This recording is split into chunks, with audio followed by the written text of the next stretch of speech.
Ijazah Jokowi masih terus dipermasalahkan meski Bareskrim Polri telah menghentikan kasus ini. Pihak Jokowi menilai ada pihak tertentu yang ingin mengkriminalisasi Jokowi. Kami akan bahas ini bersama dengan para narasumber. Saat ini sudah bergabung lewat sambungan dalam jaringan kuasa hukum Joko Widodo Yakub Hasibuan, kemudian ahli telematika yang juga pihak penuding ijazah Jokowi palsu Roy Suryo baru saja bergabung bersama kami, dan Wakapolri periode 2013-2014 Komjen Purnawirawan Ugro Seno. Selamat malam semuanya dengan Tifal, apa kabar? Selamat malam. Selamat malam, Mas Tifal. Terima kasih semuanya sudah bergabung dalam diskusi kami kali ini. Mas Yakub, begini, dari pihak TPUA kan sempat datang lagi ke Bareskrim Polri dan meminta agar ada gelar perkara khusus. Mereka menyerahkan juga 26 poin yang menjadi dasar mereka menuntut itu, salah satunya penghentian kasus yang dilakukan polisi kemarin itu cacat hukum. Menurut Anda masuk akal? Iya, menurut kami untuk mendatangi Bareskrim dan untuk menyampaikan aspirasi tentunya sah-sah saja ya. Itu merupakan hak hukum setiap individu, Mas Tifal. Cuman yang kami sayangkan, ini kan sudah dihentikan penyelidikannya dan tidak ditemukan unsur pidana sehingga memang tidak bisa ditingkatkan ke proses penyidikan. Nah, kalau memang ada permintaan untuk melakukan gelar perkara khusus, ya harusnya dilakukan pada saat sebelumnya, pada saat sebelum dihentikan. Walaupun kami juga tidak menilai sebenarnya kalaupun nanti digelar secara khusus, atau apapun nantilah keputusan dari Polri, kami tentunya hormati dan kami memang tidak ada yang tutupi, silakan saja. Cuman memang sepengetahuan kami memang gelar perkara terbuka itu baru nanti di tahap penyidikan. Kalau di tahap penyelidikan memang setahu kami itu dilakukan internal Polri. Nah, cuman ya itu, sekarang di penyelidikan sudah dihentikan karena tidak ditemukan tindak pidana, tapi masih ada narasi seakan-akan harusnya ditingkatkan. Itu yang kami sayangkan, Mas. Dan itulah yang membuat Anda merasa ada upaya kriminalisasi. Dasarnya karena itu sudah jelas ada putusan yang dianggap putusan dari Bareskrim Polri kemarin saat menunjukkan hasil lapor itu, atau ada dasar lain yang Anda nilai ini seperti, kalau saya kutip pernyataan Anda, mau coba dipaksakan ini kasus? Ya, karena begini Mas Tifal, ada dua perkara di kasus ini. Yang pertama adalah perkara di mana Pak Jokowi dilaporkan di Bareskrim. Dan di situ Pak Jokowi sebagai individu yang taat hukum, Pak Jokowi hadir diperiksa di Bareskrim dan menyerahkan kooperatif apapun yang diminta oleh Bareskrim. Kemudian setelah dilakukan investigasi penyelidikan lebih lanjut, ternyata ditemukan tidak ada unsur pidana sehingga ditutup perkaranya. Nah, setelah itu perkara yang di Polda ini kan masih berjalan. Nah, beberapa waktu lalu juga kami melihat konferensi pers juga dari kawan-kawan di sana menyatakan mereka melihat ada upaya kriminalisasi dari Pak Jokowi karena melaporkan. Padahal Pak Jokowi kan hanya menggunakan hak hukumnya sebagai individu yang memiliki hak asasi dan hak hukum untuk melaporkan. Nah, sampai ada juga laporan ke Komnas HAM katanya mendatangi untuk melapor karena takut mereka dikriminalisasi. Nah, ini kan justru kebalik, Mas. Jadi jangan dibalik-balik karena Pak Jokowi yang selama ini malah bertahun-tahun dituduh ijazah palsu, padahal pihak-pihak yang menuduh aja belum pernah lihat aslinya. Nah, itu yang kami sayangkan. Kok jadi dibalik nih, seakan-akan jadi Pak Jokowi yang kriminalisasi. Nah, itu yang kami sayangkan, Mas. Oke, Mas Roy, disampaikan oleh Mas Yakub waktu itu di konferensi pers, suatu hal yang bukan merupakan tindak pidana, mau coba dipaksakan untuk naik ke penyidikan sehingga seakan-akan itu adalah tindak pidana. Emang sengaja untuk memaksakan ini atau gimana menanggapi itu? Nggak ada, bukan memaksakan. Sebenarnya penghentian itu sangat prematur ya, gitu. Karena apa? Karena itu yang menghentikan adalah hanya dari hasil puslapor, ya. Tidak bisa, penghentian itu harus di saat nanti di pengadilan. Dan nanti yang di Polda Metro Jaya ini justru yang dipaksakan. Polda Metro Jaya itu harusnya belum bisa jalan kalau ada keputusan inkrah dari pengadilan yang menyatakan kalau ijazah itu asli atau palsu. Itu, jadi andai kemarin itu sudah dihentikan dalam tanda kutip ya, penghentiannya juga satu prematur. Yang kedua, sudah ada surat Wasisdik tertanggal 4 Juni yang menyatakan Wasisdik akan mempertimbangkan gelar perkara khusus atau diulangi lagi prosesnya. Dan bagus, kemudian secara terbuka. Dan barusan juga ada janji kan dari Pak Kapolri, Pak Jenderal Listio Sigit Prabowo, bahkan akan menggelar lagi dan itu secara terbuka menghadirkan lagi pihak-pihak eksternal. Jadi saya kira ini bagus ya, itu untuk kemudian dilakukan proses yang kemudian benar-benar sesuai dengan peraturan dan perundang-undangannya, dan kita juga hanya menjalankan keterbukaan informasi publik sesuai juga dengan Undang-Undang Dasar pasal 28. Kita ingin tahu gitu ijazahnya ini benar apa enggak, karena sudah jadi wame banget kan gitu di masyarakat. Jangan sampai kemudian ini tiba-tiba dihentikan tanpa ada kejelasan, dan penghentian kemudian belum sampai pengadilan, kan ketika belum sampai pengadilan hanya setingkat lapor, kemudian itu langsung digunakan juga di Polda Metro Jaya. Nah ini kan lucu gitu, apalagi katanya kemarin dalam konferensi pers dikatakan rival, kalau kemudian itu ijazah ditunjukkan, itu akan chaos. Nah kalau kayak gitu dia ucapannya masuk akal tidak menurut Anda? Ya itu dagelan Sri Mulat itu kalau chaos gitu. Mana ada chaos kecuali ijazahnya palsu. Kalau ijazahnya palsu, Mas Tifal, lah itu bisa chaos gitu. Tapi kalau ijazahnya asli, mana ada orang ijazah asli nggak mau menunjukkan. Dan ijazah asli itu, kalau ditunjukkan, dia itu pejabat publik loh. Sesuai dengan pasal 18 di Undang-Undang Keterbukaan Informasi Publik. Semua pengecualian tidak berlaku untuk pejabat publik. Itu di pasal 18 ayat 2. Itu Mas Tifal. Oke, Mas Yakub gimana ngerespon itu? Nggak akan chaos juga kok kalau menurut Mas Roy ya? Ya, pertama harus saya sampaikan bahwa pernyataan yang mengatakan bahwa Bareskrim menyimpulkan tidak ada tindak pidana hanya berdasarkan hasil lapor itu adalah tidak benar ya. Karena kalau kita simak kembali pernyataan Bareskrim, sangat banyak yang dipertimbangkan. Saksi-saksi ada puluhan saksi, bukti-bukti semua dipertimbangkan juga, dicek-cek sampai hasil berita acara ujian Pak Jokowi diperiksa, dicek, ternyata memang ada dokumen-dokumen semua sejarah akademik Pak Jokowi. Jadi itu clear, banyak sekali yang diperiksa sehingga Bareskrim bisa menentukan dan menyimpulkan bahwa memang tidak ada tindak pidana di situ. Nah, kemudian yang kedua, ada juga tadi statement yang katakan harus ada putusan pengadilan menyatakan itu asli baru asli. Nah, ini juga salah nih. Ini kebalik. Justru semua apapun akta itu harus dianggap asli sampai dibuktikan sebaliknya. Contoh Mas Tifal, Anda memiliki surat sertifikat tanah. Apa Anda yang harus berjuang keras untuk membuktikan ini tuh asli kemana-mana, ke bank dan lain-lain. Justru itu harus dianggap asli sampai dibuktikan sebaliknya. Itu kan asas-asas hukum yang sederhana sebenarnya. Dan itu semua harus dimengerti dan jangan sampai dipelintir-pelintir, dan kasihan masyarakat yang tidak paham hukum seakan-akan jadi terjerumus. Nah itu yang paling penting. Nah mengenai yang chaos itu, coba diperhatikan kalimat saya secara menyeluruh. Bahwa yang saya katakan itu bayangkan jika seseorang hanya karena ada permintaan orang-orang untuk ayo tunjukkan ijazah, semua orang jadi memiliki kewajiban akan hal itu, Mas. Itu pasti chaos. Semua orang tidak ada tatanan hukum, jadinya di negara ini. Semua orang bisa dimintain aja, didesak, sini tunjukkan. Kalau tidak bisa tunjukkan berarti palsu. Nah itu yang kita sangat tidak inginkan, Mas. Jadi ini sangat lebih besar, jauh lebih besar dari Pak Jokowi saja. Ini mengenai penegakan hukum dan bagaimana hukum di negara hukum loh. Indonesia negara hukum ini ditegakkan. Oke, Mas Roy, ngerespon itu? Iya, lebay lah kalau kemudian chaos, kemudian semua orang tunjukkan. Semua orang kan bukan pejabat publik. Ini hanya berlaku untuk pejabat publik.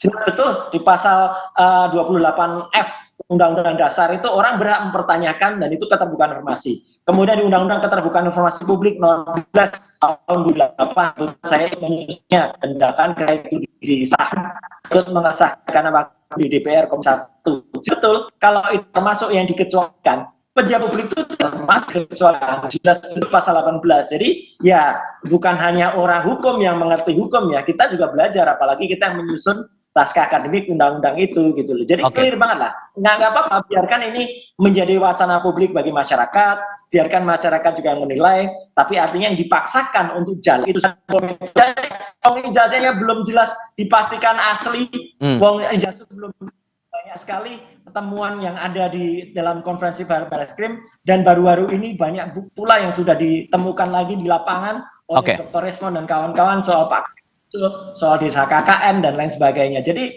itu prematur lah itu kalau buru dihentikan, dan saya berterima kasih Wasisdik sudah merespon ke Pak Kapolri. Moga-moga ini bisa membuktikan janjinya untuk melaksanakan yang namanya kemudian itu akan benar-benar melaksanakan keterbukaan melibatkan faktor eksternal. Pak Ugro, ini kan ada permintaan dari TPUA untuk melakukan gelar perkara khusus pada kasus ini karena mereka masih meragukan hasil dari penyelidikan yang kemarin itu soal ijazah Pak Jokowi. Sesungguhnya Pak, kondisi atau syarat ketentuan apa yang membuat gelar perkara khusus itu bisa dilakukan? Ya, jadi semua harusnya kembali kepada Kitab Undang-Undang Hukum Acara Pidana atau KUHP, yang kedua KUHP, ya kan? Nah, kalau KUHP itu sudah dibagi-bagi tugas itu antara ada penyidik pembantu, ada penyelidik, ya. Jadi kalau setiap peristiwa, kalau zaman-zaman dulu sebelum ada SPKT sekarang, itu Pamapta. Pamapta sendirian bertugas di Polres, ada seseorang melapor, itu bisa menilai perkara ini pidana atau bukan pidana. Tidak perlu pakai penyelidikan sampai kemana-mana. Nah, setelah Pamapta ini menerima laporan, ditentukan ada indikasi pidana, dilanjutkan ke reserse, masuk buku B2 dan sebagainya. Jadi mungkin ada perubahan di sini karena saya membaca ada peraturan Kapolri nomor 6 tahun 2019 tentang penyidikan tidak pidana. Di situ ada penyelidikan. Ya. Jadi kalau dalam penyidikan sebetulnya kewenangan penyidik itu sudah cukup luas. Kalau tidak ditemukan cukup unsur, ya kan bisa dihentikan, namanya SP3. Nanti SP3 ini harus diuji ke pra-peradilan untuk kepastian hukum.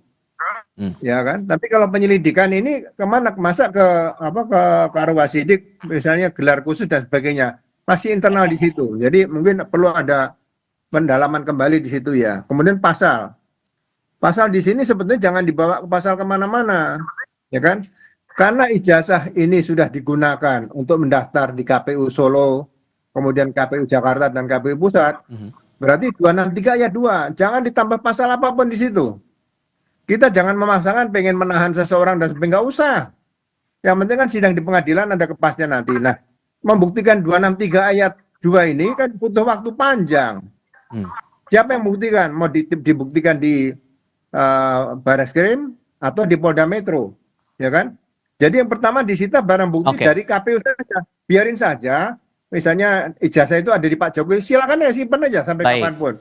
Ya, kan? Tapi yang penting disita dari KPU dulu, dari KPU Solo, Jakarta, dan Pusat. Sehingga kemudian Pak, kalau ada permintaan gelar perkara khusus dan diminta itu secara terbuka, memungkinkan tidak?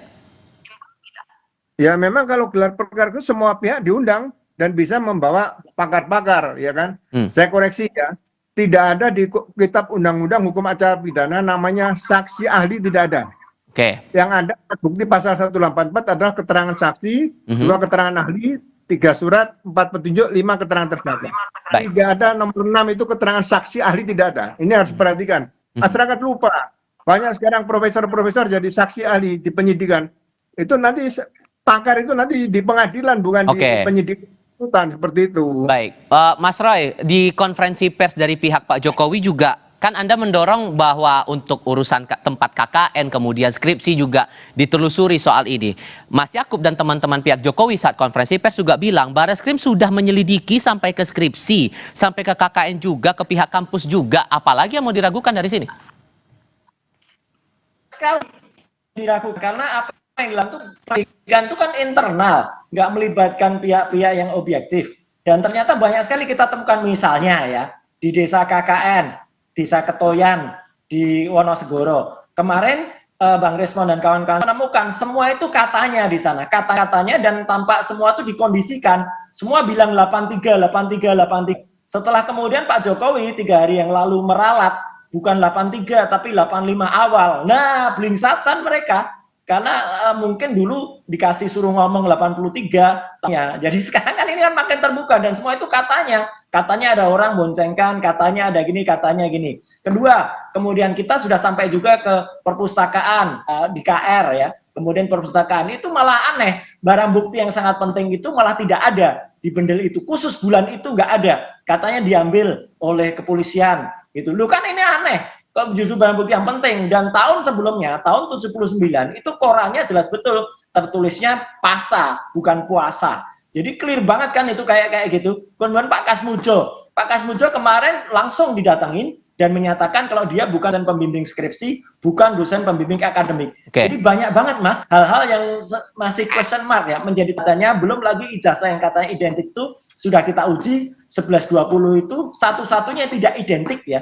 Padahal 1120 itu milik Jokowi. Tidak identik dengan 1115 milik 1116 miliknya almarhum Hari Mulyono, 1117 miliknya Sri Multiningsih. Ini kan aneh. Jadi kalau terbuka nanti Itu semua bisa lihat yang bandingkan apa, tidak ada hanya digital aja, semua digelar secara terbuka di meja, semua bisa lihat, wartawan bisa motret, orang bisa menilai. Nah, kalau itu saya kira dan itu pasti chaos. Akan membuat terbukaan ke baru. Mas Yakub, ini masih ada pihak yang meragukan, termasuk Mas Roy tadi. Apakah kemudian akan ada langkah hukum lain di sini?